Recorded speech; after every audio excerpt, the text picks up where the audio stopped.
첫 번째 발표는 박인석 명지대학교 건축학과 명예교수님께서 진행해 주시겠습니다. 우선 이렇게 많은 분 앞에서 이런 중요한 얘기를 하게 된 기회가 생긴 것을 매우 반갑게 생각하고요. 제 지금 PT의 제목이 도시하고 선을 긋지 않습니까? 선을 긋거나 점을 찍어야 됩니다. 그러니까 도시건축 통합 계획은 도시와 건축이 통합된 계획을 하는 프로세스를 지금 우리가 좀 발전시키자라는 얘기이기 때문에 도시건축 통합계획이라는 것의 간단한 배경과 제가 겪었던 알고 있는 외국의 사례와 또 우리나라에서 했었던 경험을 가지고서 간단하게 말씀드리겠습니다. 우선 현재 상황이 왜 도시건축 통합계획을 얘기하는가라는 것부터 얘기해야 되겠죠. 다 아시겠지만 우리나라의 도시개발 그리고 주거 건축의 대부분이라고 할 만하죠. 단지형 아파트 단지를 중심으로 한 단지형 개발입니다. 현재 전체 주택의 저희 그래프에서 보이듯이 쭉 아파트가 늘어나서 현재 전국적으로 전체 주택의 65.3%가 아파트고, 이것은 대부분 아파트 단지죠. 다 아시다시피. 지금 현재 KB 부동산 통계에 의하면, 아파트 통계에 의하면 의무관리 대상 단지만 집계한 것인데 21,457개의 단지가 우리나라에 있고, 그 아파트 수가 거의 전체 아파트 수와 비슷하죠. 그 나머지가 의무관리 대상이 아니라는 뜻이겠죠. 어쨌든 전체 주택의 65.3%가 아파트고, 그것의 대부분은 21,457개의 그 단지로 구성되어 있습니다. 그래서 이걸 간단하게 산수로 나눠보면 한 단지당 570호, 한 600호가량의 호가 평균적으로 이렇게 담장으로 둘러싸여서 전국에 2만 1,000여 개가 있다라는 얘기가 되겠죠. 부산이기 때문에 부산 거만 잠시 또 제가 따로 통계를 한번 봤습니다. 지금 들어오는 건가요? 부산은 좀 더 많습니다. 전국 통계보다 69.9%, 70%가 지금 전체 주택의 70%가 아파트인 걸로 통계가 잡히고 있습니다. 그 대부분 역시 아파트 단지로 이루어져 있겠죠. 자, 아파트 단지가 무슨 특징을 갖고 있는가? 여러 가지 특징이 있습니다만, 일단 이런 모습이죠. 대부분의 아파트 단지가 조금씩 다르지만 대부분 이런 모습입니다. 그 중에 하나 이거는 수도권에 있는 하남 신도시인데, 하남 신도시의 소위 도시계획, 토지이용계획의 도면을 보여드리는 겁니다. 보통 아파트 단지라는 것이 너무 뭐라 그럴까요? 설계하는 법이 있다라고 할 정도로 비슷비슷하게 설계를 하죠. 획일적이라고들 할 만큼. 그거를 벗어나기 위해서 이제 여러 가지 노력이 없진 않습니다만, 전국의 대부분의 아파트가 비슷하게 지어지고 있는데, 가장 중요한 쟁점은 도시계획을 먼저 하죠. 이런 토지이용계획을 먼저 합니다. 어떤 신도시를 개발하건 재개발을 할 때는 정비계획이라는 이름으로 도시계획을 먼저 수립하죠. 할 때는 의뢰 도시계획 하시는 분들의 머릿속에는 의뢰 아파트 단지의 모습이 이미지로 딱 있으십니다. 그래가지고 그 아파트 단지가 들어가기에 적당한 블록을 저렇게 나눠서 계획을 하게 돼 있습니다. 그럼 이렇게 나눠서 계획을 하죠. 이렇게 나눠서 계획을 하면 그 다음에 건축 설계가 들어가서 건축 설계를 해서 저런 아파트 단지들로 채워지게 되는 것이죠. 여기서 가장 우리가 중요하게 봐야 될 것은 이 도시를 만드는데 여기에 몇 개의 아파트 단지가 총 몇 세대가 들어간다라는 계산이 있을 뿐, 여기에 그래서 예를 들어서 A12블록과 A14블록 사이에 저 스트리트, 도시의 경관은 스트리트가 좌우하는 것인데, 저 스트리트가 어떤 풍경인데 라는 것이 도시계획 단계에서 얘기되지 않습니다. 그러니까 도시의 형태에 대해 도시 공간의 형태에 대한 컨셉이 제대로 이 정리되지 않은 상태로 도시 계획이 이루어집니다. 그냥 블록 속에 600세대, 800세대, 900세대의 아파트 단지가 들어갈 것이다. 그 단지는 통상적인 이미지, 아까 보셨던 이런 모습의 단지가 들어갈 것이다. 라는 걸 전제하고 그냥 이런 설계를 계획을 도시 계획을 하시는 거죠. 도시계획 단계에서 도시계획이 이루어집니다. 그러면 그걸 그 이후의 단계로서 이제 그 건축 설계가 한 블록 한 블록 이루어지는 겁니다. 그 결과는 모든 도시의 아파트 단지와 단지 사이의 길은 담장으로 이렇게 둘러싸이게 되는 것이죠. 그래서 우리가 흔히 얘기하는 국민들의 주거 공간은 시민들의 주거 공간이 폐쇄적으로 소집단화된다. 아까 2만 1,000개로 나눠져 있지 않습니까? 온 국민의 주거 공간이 570세대 평균 570세대를 단위로 해서 2만 1,000개의 담장친 소집단으로 전국에 분포해 있다. 이건 나중에 말씀드리겠지만 상당히 심각한 문제입니다.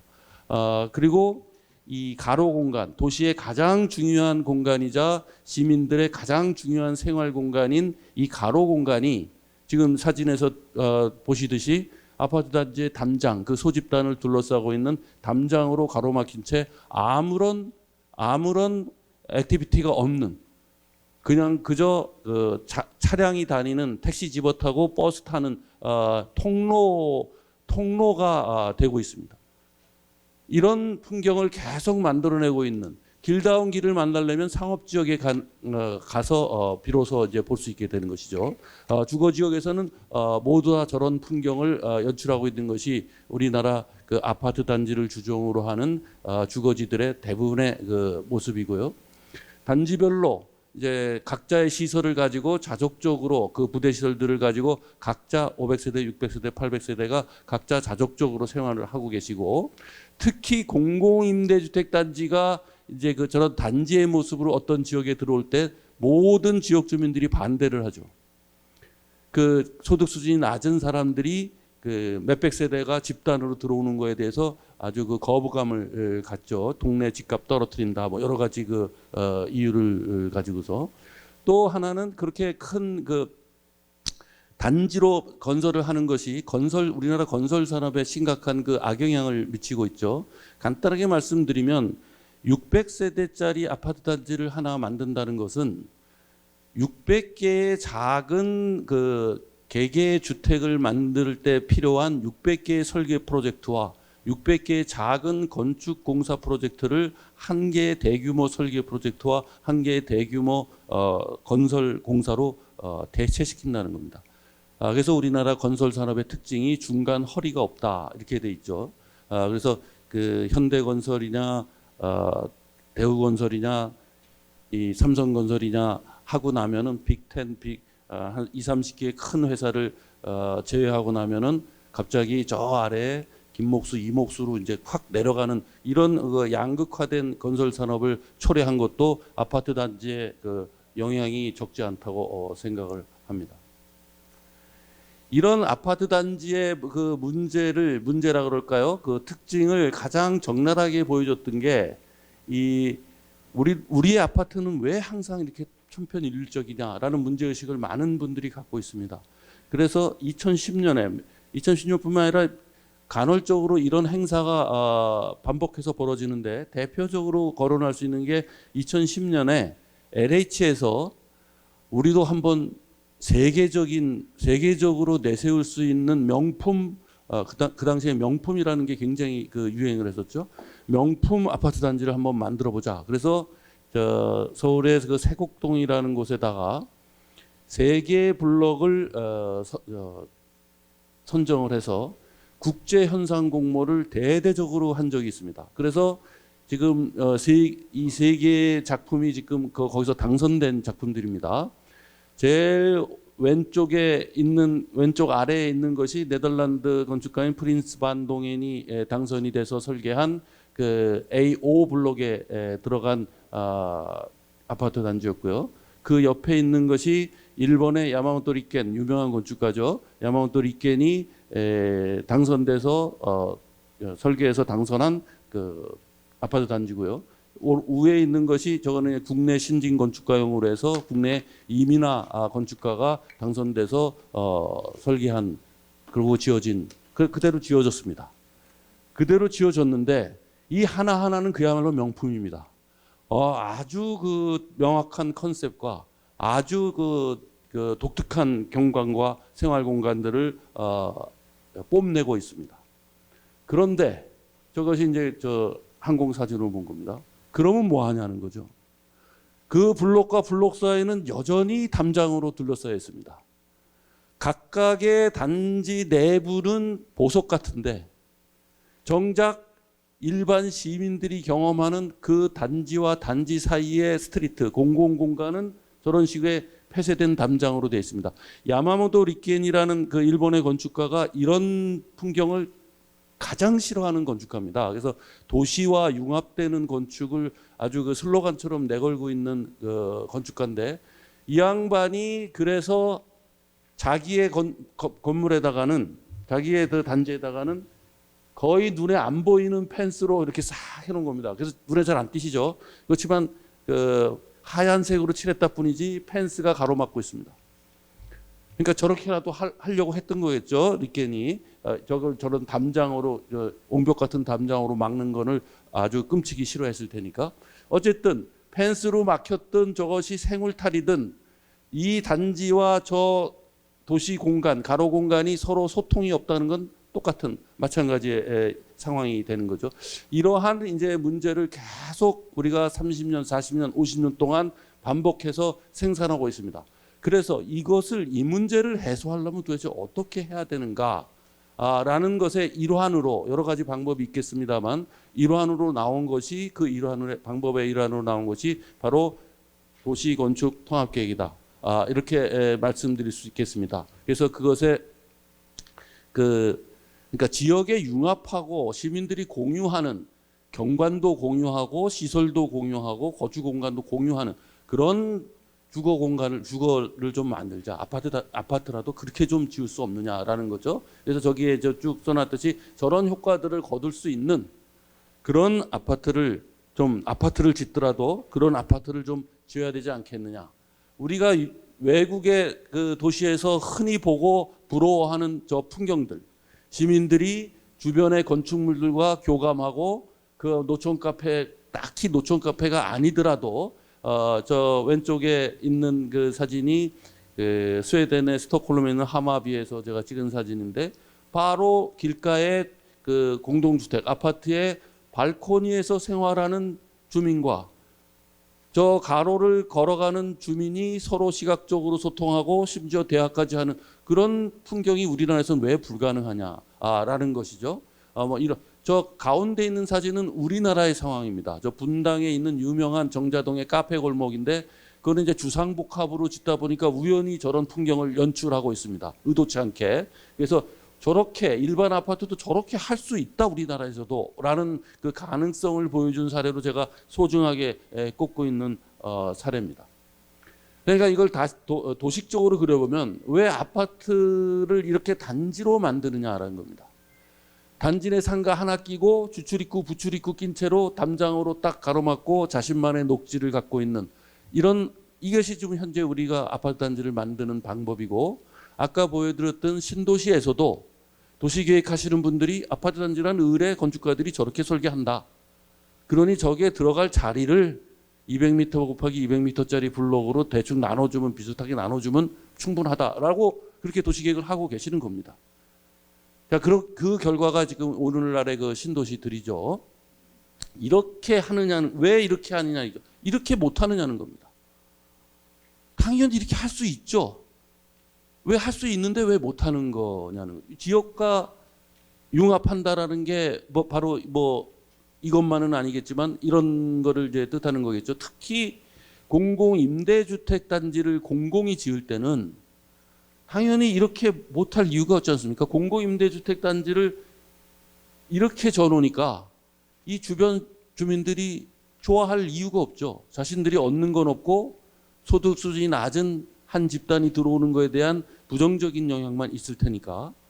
그런데 이렇게 짓는다면, 이렇게 짓고 여기에 들어가는 부대 시설을 지역 주민과 공유하게 하고, 또 굳이 공공임대주택만 지을 필요도 없죠. 이 중에 작은 몇 개 블록은 분양주택을 섞고 소셜 믹스를 하고, 단지 내 그 담장으로 폐쇄돼서 만들곤 하는 그 녹지를 그 동네의 녹지로서 개방하고, 보행자가 다니는 길로 개방하고, 녹지로 개방하고, 얼마든지 이렇게 할 수가 있습니다. 근데 왜 이렇게 못하느냐? 이것이 바로 우리의 개발의 그 프로세스, 계획의 프로세스, 설계의 프로세스가 이러한 일을 못하게 만드는 그 영향이 다분하다. 그래서 그것을 좀 우리가 극복해보자라는 것이 도시건축통합계획의 기본적인 취지라고 할 수 있습니다. 뭐 더 나가서는 뭐 이런 모습으로 공공의 개입이 일어날 수도 있겠죠.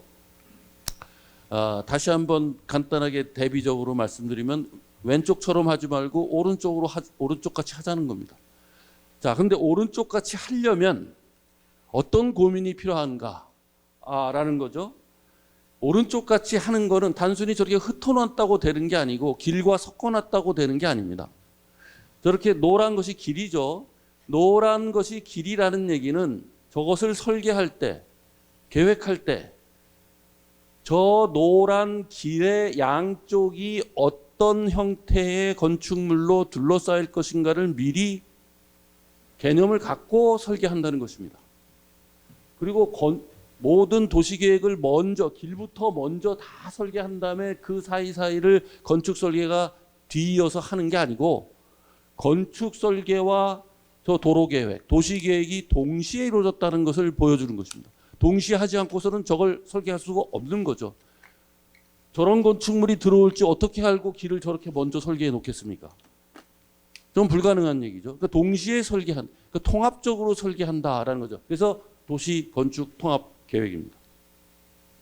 그래서 이런 그 일들을 효과를 거두기 위해서는 기존의 아파트 단지 담장으로 둘러싸여 있는 아파트 단지가 만들어내는 그 여러 문제들을 극복하고, 이런 지역과 소통하고 길과 소통하고, 또 이 다양한 건설 그 산업의 그 일거리를 제공하고, 이런 효과를 거두기 위해서는 우선 우리의 그 관행적인 개발 계획 절차가 개편될 필요가 있다. 바뀔 필요가 있다. 그래서 도시건축 통합계획이 선행할 필요가 있다. 모든 개발 계획의 시작 단계에서라는 얘기입니다.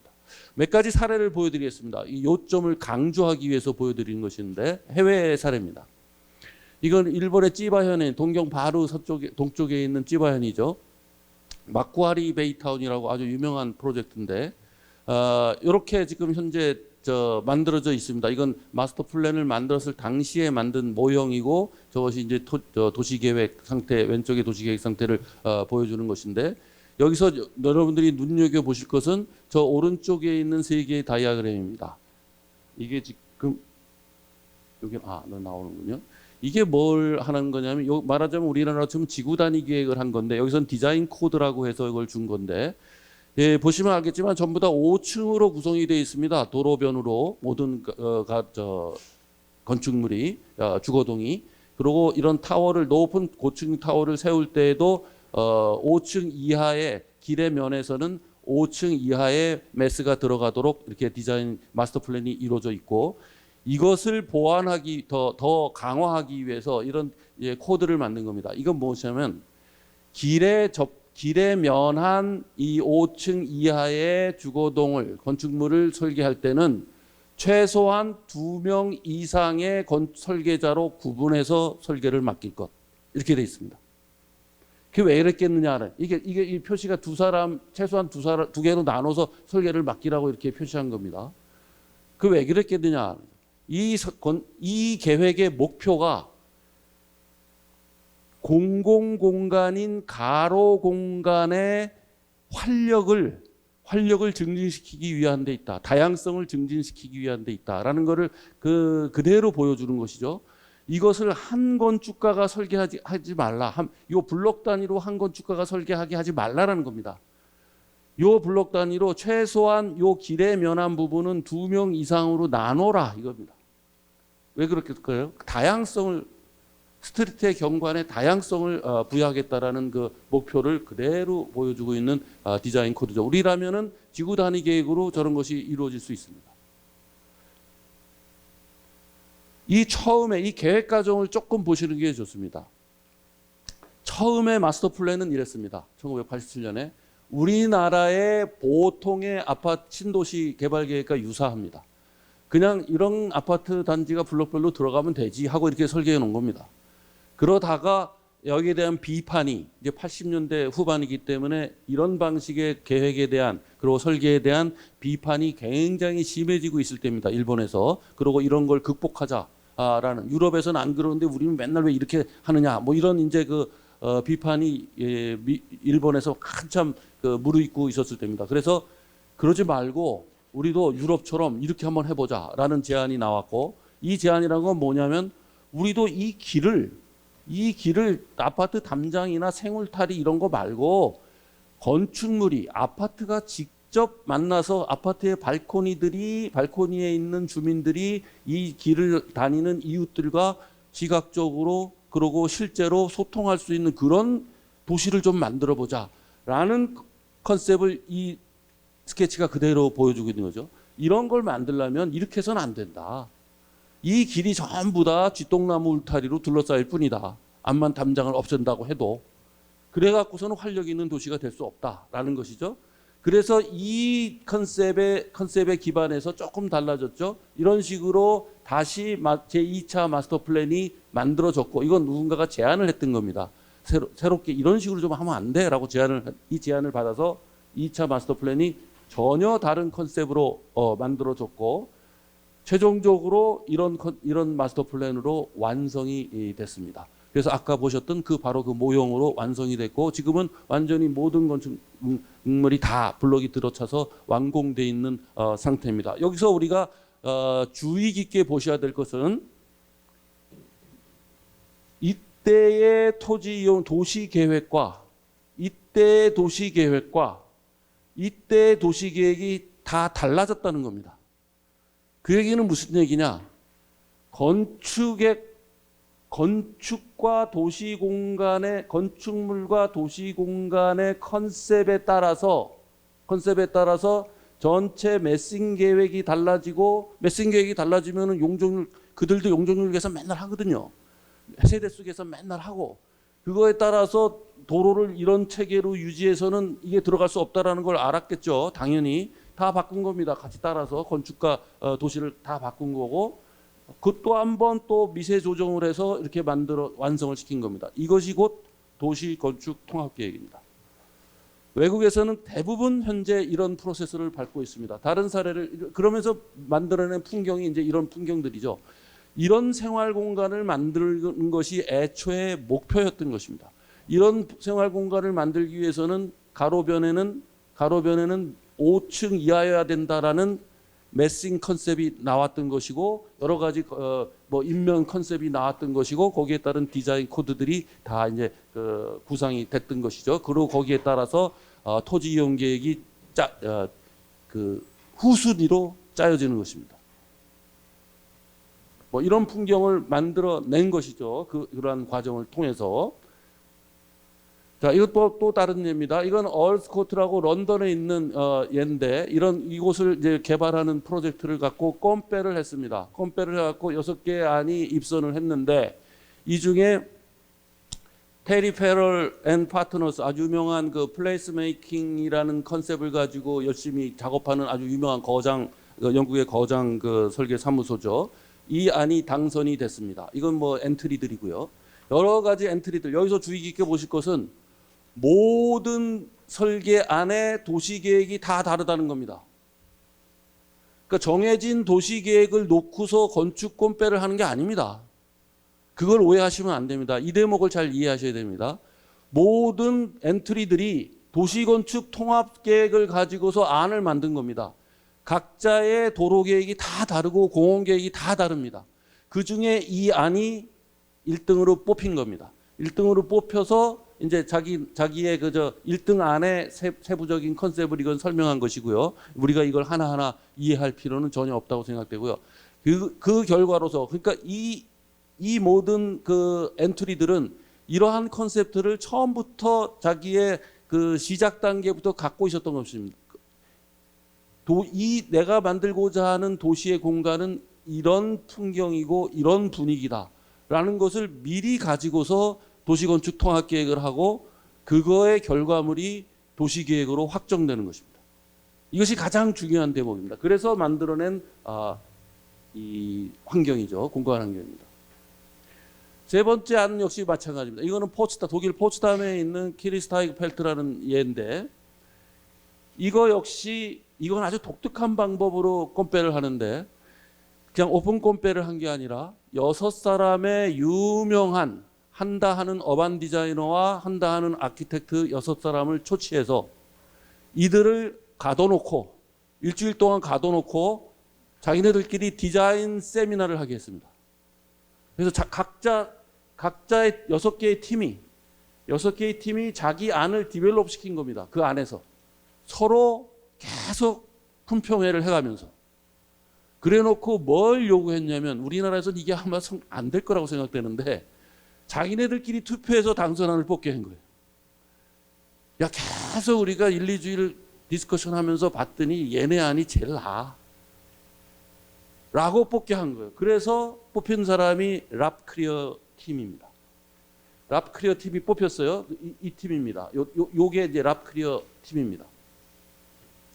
랍크리어와 다른 독일의 어떤 그 디자이너 한 사람이 같이 이제 팀을 이뤄서 했던 건데 이 랍크리어 팀이 이 세미나 기간 동안에 디벨롭 시켰던 그 디자인의 과정을 정리한 것입니다. 이렇게 구상해서 이렇게 구상해서 이렇게 구상. 이걸 보시면은 이제 여기서 주의 깊게 보셔야 되는 거는 도시 계획과 건축 계획이 동시에 지금 그 디벨롭되고 있는 걸 확인하시는 게 가장 중요한 겁니다. 이 과정 속에서 이러한 과정을 거치면서 이 자신의 안을 디벨롭 시켜서 계속해서 요 안으로 확정한 것입니다. 그리고 확정해서 이런 이제 모형이 만들어지고 1등으로 뽑힌 다음에 만들었겠죠. 이거는 그래서 이 안으로 하자. 그다음에 모형까지 세밀하게 만들고 요 설명을 좀 주의 깊게 봐주시면은 좋게. 이게 뭘 표현한 거냐면 자기가 만들고자 하는 이 공간에서 이 주거지에서 이 빨간 것이 이 빨간 화살표가 사람들이 이렇게 걸어오면서 쳐다보게 되는 포칼 포인트들을 표현한 겁니다. 이 빨간 점들이 이렇게 사람들이 진입하면 요걸 보게 될 거야. 이렇게 들어오면 요걸 보게 될 거야. 요렇게 지나가는 사람은 요걸 보게 될 거고 여기서 오는 사람들은 요걸 보게 될 거야. 그래서 요 빨간 점들은 랜드마크로서 특별히 설계해야 돼라는 거를 디자인 코드로 집어넣은 겁니다. 그러니까 도시의 공간을 도시 계획을 하면서 건축 설계를 하면서 지구 단위 계획을 동시에 하고 있는 겁니다. 그러면 요거에 대한 지구 단위 우리나라 말로 치면 지구 단위 계획 지침이 붙겠죠. 독일이니까 B 플랜 지침이 붙겠죠. 어떻게 하라라는 것이 이것이 이제 키리스타이베르크의 그런 다음에 비로소 토지 이용 계획도가 작성됩니다. 이걸 먼저 만드는 게 절대 아니라는 거죠. 어떻게 이걸 먼저 만든 다음에 이 안을 만들 수 있겠습니까? 이건 말이 안 되는 거죠. 이 안을 이런 컨셉을 어떻게 만들 수 있겠습니까? 이게 다 만들어진 다음에 그 결과물로서 법적으로 필요하니까 도시계획도를 만드는 겁니다. 용도지역 정해야 되고 하기 때문에. 그래서 여기 용도지역이 다 정해져 있습니다. 전용 주거지역, 일반 주거지역 뭐 쫙 다 제가 번역을 해놨는데 이 인덱스를 그게 다 이제 나중에 토지이용계획도로서 도시계획도가 있어야 되니까요. 용도 규제하고 뭐 다 하려면은 밀도 규제하고 뭐 다 하려면은 뭐 이런 것이 이제 요 프로세스를 주의 깊게 보실 필요가 있다. 그래서 이런 이제 풍경이 결과적으로 만들어졌습니다. 요거는 아까 그 마쿠아레처럼 설계자를 구분하는 맵입니다. 이것도 디자인 코드로 설계자를 다 분리할 것. 요 색깔별로. 이거 역시 스트리트의 다양성을 그래서 이제 결과적으로 이 건물이 이렇게 한 설계가 아니라 요렇게 한 설계, 요렇게 한 설계, 요렇게 한 설계 계속 나눠지게 만든 거죠. 다른 색깔의 건물들이 다른 그 설계의 특징을 갖는 건물들로 도시가 구성되게 이렇게 만들었습니다. 그래서 이런 풍경이 이제 결과적으로 만들어졌고요.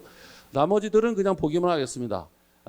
이거 뭐 스카프넥 유명한 그 저 초기에 그 유명한 그 스웨덴의 그 주거지고 이거 역시 이런 똑같은 과정으로 만들어진 것이고 그 함마르비 헤스타드 저기 발음이 아주 어려운데 헤스타드 이것도 스톡홀름에 있는 그 생태 바이오 가스를 가지고 또 도시의 그 에너지를 충당한다 그래서 유명해졌던 함마르비 그 신도시인데 이거 역시 건축도시 통합계획으로 이 공공공간과 운하를 비롯한 이 피데스트리안 로드와 이 건축물이 긴밀한 관계를 가지면서 공간감을 아주 그 어메니티 풍부한 공간감을 연출하고 있는 사례고요. 뭐 뉴욕 맨하탄의 배터리 파크시티 역시 요 자유 여신상 요 맨하탄의 요 남동부 해안 허드슨 강변의 그 개발지죠. 이거 역시 처음에는 70년대는 이 아파트 단지식으로 개발을 하려다가 주민 반대에 부딪혀갖고 도시건축 통합계획으로 이런 모습으로 지금 완성시켜 놓은 그 맨하탄의 한 구역입니다. 예, 일괄적으로 개발했지만 이 가로와 이 건축물의 긴밀한 관계를 이제 확보하고 있는 사례고요. 자, 그래서 이러한 것들을 만들어내려면 우리의 개발 계획 그 프로세스를 어떻게 그 바꿔야 하는가라는 거죠. 개발 계획 절차를 개편한다라는 것이 도대체 뭘 어떻게 하자는 얘기냐라는 건데 이런 거를 만들어내려면 어떻게 해야 되느냐라는 거죠. 여태까지의 개발 프로세스는 우리나라의 그 계획 프로세스는 이런 왼쪽의 방식이었습니다. 도시계획팀에서 당연히 도시공간 구조에 대한 구상을 합니다. 여기에 산이 있으니까 여기는 좀 낮추고 여기는 높이고 이런 구상합니다. 당연히 뭐 전혀 안 하는 게 아니죠. 문제는 마이크로한 시민들이 직접 체험하는 가로 공간을 비롯한 건축물과 직접 맞닿는 공공공간에 대한 그 컨셉이 거의 없다는 것입니다. 있어봤자 굉장히 미미한 수준으로 이제 있는 것이고 저층, 고층 이 정도 이제 구분하는 정도에 있는 것이고 산록변에는 구릉지로 뭐 테라스 하우스를 좀 놓고 뭐 이런 정도의 구상이 있는 거죠.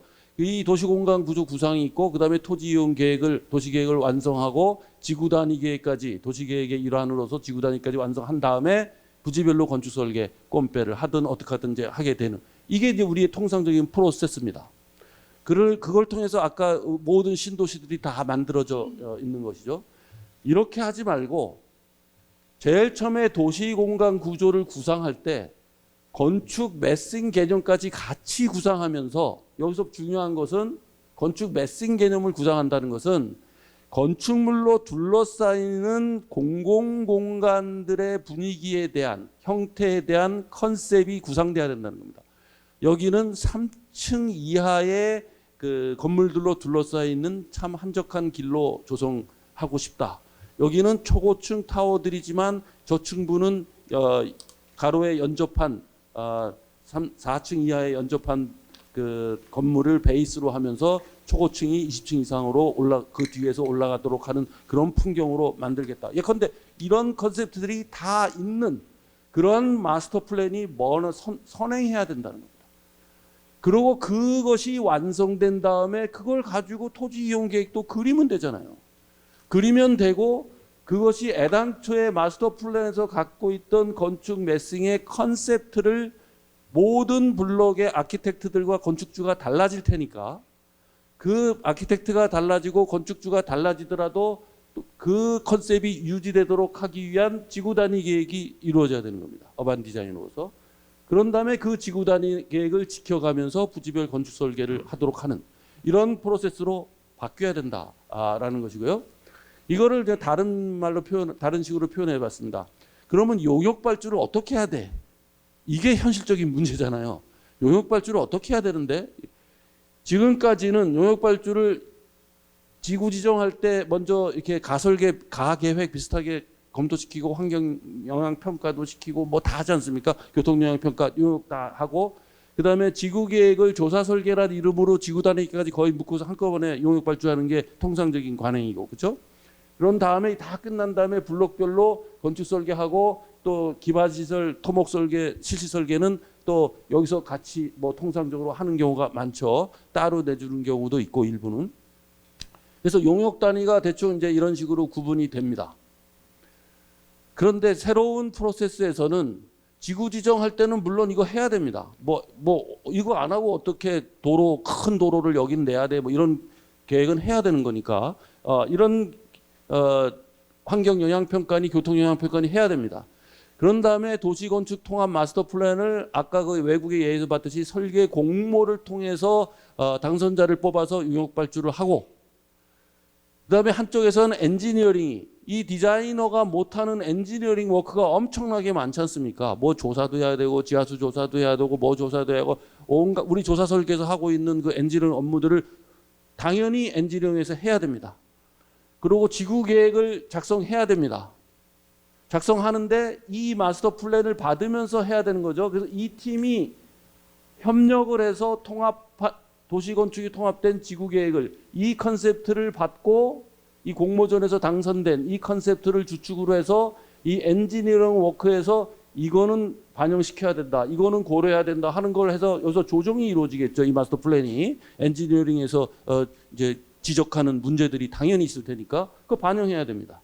그래서 반영을 한 다음에 지구 단위 그걸 완성되면 토지 이용 계획과 지구 단위 계획이 그 완성된 계획을 기반으로 해서 결과물로서 만들어지면 되는 것입니다. 그러면 뭐 그거에 따라서 건축 설계를 하면 되는 것이죠. 이 용역 발주를 제가 처음 이거를 3기 신도시에서 할 때는 이렇게 하려고 했습니다. 용역 발주를. 요 지구 단위 계획은 아무래도 이 컨셉을 잘 유지하면서 각 블럭의 설계가 되도록 하는 것을 디자인 코드처럼 만들어내는 일이기 때문에 이거는 이 팀이 하는 게 맞다. 그리고 엔지니어링 워크는 이렇게 묶는 게 맞다. 이렇게 해서 용역 발주를 하려고 그랬어요. 그래서 설계 공모 당선자에게 지구 단위 계획 요역까지 준다. 근데 이게 벽에 부딪혀서 실현을 못 시켰습니다. 그래갖고 결국 지구 단위 계획은 관행적인 용역으로 이렇게 갔습니다. 이것이 문제였는지 뭐가 문제였는지 이를 그르쳤습니다. 나중에 결과적으로 말씀드리면. 어쨌든 그렇게 해서 우리가 했습니다. 3기 신도시에서. 자, 그래서 실제적으로 3기 신도시라고 불리지는 않았습니다만 100만 평이 안 됐기 때문에 3기 신도시와 함께 개발했던 과천지구의 예를 간략하게 보면서 마지막으로 간략하게 보면서 우리의 경험을 한번 다시 이렇게 되짚어 보는 시간으로 하겠습니다. 2020년에 모든 3기 신도시와 함께 과천지구 역시 건축도시 통합 마스터 플랜 공모를 했습니다. 현상 공모를 해갖고 당선작을 뽑았습니다. 이게 당선작입니다. 이 당선작이 설계 설명서로 냈던 이 PT 자료를 제가 몇 개 발췌한 것입니다. 이것은 그러니까 이건 제 얘기가 아니고 당선 작가의 컨셉입니다. 여기 나온 것들은 전부 다. 그래서 이런 컨셉을 가지고 이 안을 내서 당선이 됐습니다. 물론 제가 심사위원으로 뭐 참여를 했습니다만, 그래서 여기다 표를 던졌습니다만, 그래서 이런 형상으로 이건 최종적인 토지 이용 계획으로 그린 거를 이제 먼저 보여준 것에 지나지 않는데 이거부터 그렸을 리가 없죠. 이건 나중에 결과로서 이제 그려진 것인데 이렇게 해서 이제 이 노란 것은 주거지고 주거지역과 이 주거존과 이 공유존을 이렇게 교차해서 이렇게 배치한 게 특징이었고 거기를 횡으로 꿰는 그 자족용지존을 이렇게 넣은 것이 특징이었습니다. 그래서 이 워크존이 이 자족용지존이고 라이브존이 이제 그 주거용지고 쉐어존이 이제 공유 공간들입니다. 학교니 뭐니 뭐 이런 공공 공간들이 들어가는. 그래서 이런 가로 체계를 80 곱하기 뭐 60m를 기본 모듈로 했다. 이거는 자신들이 스터디를 했겠죠. 이 매싱 스터디를 해갖고 이 정도 블록이어야 용적률이 효과적으로 나온다. 매싱을 6층 규모로 이렇게 테두리를 둘렀을 때 요 요 가로변을 6층으로 이 친구들이 제안을 했단 말이죠. 그리고 그 안에 타워들이 몇 개 솟는 이런 방식으로 매싱을 컨셉을 했는데 나중에 보시면 알겠지만 그래서 저런 모듈을 가지고서 가로 체계와 블록 체계를 구상을 해서 이런 이제 그래서 가로는 이런 것들이 이렇게 조성이 될 것이다. 이런 컨셉들이 이제 선행을 했다는 얘기죠. 그래서 뭐 이제 세대수에 대한 프로그램도 나오고 하면서 이들이 만들어낸 공유조에는 학교니 체육시설이니 이런 공원이니 하는 것들이 이제 쭉 들어가면서 요 사이에 이제 이렇게 배치하겠다라는 컨셉이었습니다. 이것은 그냥 하나의 안에 지나지 않기 때문에 도시건축 통합계획의 프로세스를 우리가 보는 것이지 이 안에 컨셉트가 뛰어나서 우리가 뭐 본받아야 된다 이런 거 절대 아닙니다. 이건 뭐 여러 가능한 수백 개의 안 중에서 하나일 뿐이니까. 그래서 이러한 이제 그 매싱 계획으로 이들이 당선이 된 겁니다. 그래서 이런 6층의 페르메타 블록하고 그것만 갖고는 용적률이 안 나오니까 부분적으로 15층짜리 타워를 여기다 이제 혼합한 이러한 형태를 하고 여기 천변에는 좀 더 높은 고밀도 존을 이제 만들어서 전체 용적률을 이제 평균 용적률을 한 180% 수준으로 맞춘 겁니다. 제시한 계획 지표를 충족시켜야 되기 때문에 그래서 이제 이러한 설계안을 이제 완성시켰습니다. 그래서 뭐 이런 풍경을 만들어내겠다라는 거였고 요 블록과 블록 사이에 가로 풍경에 대한 그림을 제가 놓쳤는데 그런 것도 이제 상당히 보행자 친화적인 그런 풍경을 만들겠다라는 것이 이제 이들의 생각이었죠. 이런 것들을 만들겠다. 뭐 유니트까지 뭐 다 그렸습니다. 그래서 이렇게 했는데 불행히도 2020년에 공모를 했어요.